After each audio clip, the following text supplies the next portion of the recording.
Jesus feeds the 5,000.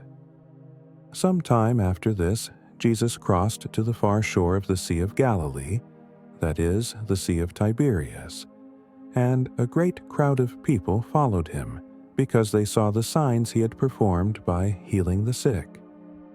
Then Jesus went up on a mountainside and sat down with his disciples.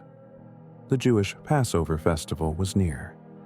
When Jesus looked up and saw a great crowd coming toward him, he said to Philip, "Where shall we buy bread for these people to eat?" He asked this only to test him, for he already had in mind what he was going to do. Philip answered him, "It would take more than half a year's wages to buy enough bread for each one to have a bite."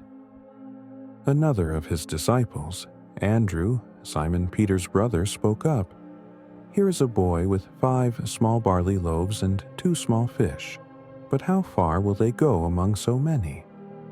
Jesus said, "Have the people sit down." There was plenty of grass in that place, and they sat down. About 5,000 men were there.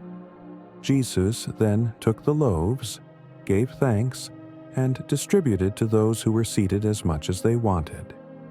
He did the same with the fish. When they had all had enough to eat, he said to his disciples, "Gather the pieces that are left over.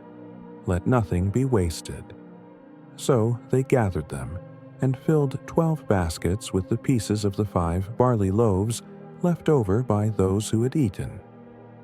After the people saw the sign Jesus performed, they began to say, "Surely this is the prophet who is to come into the world."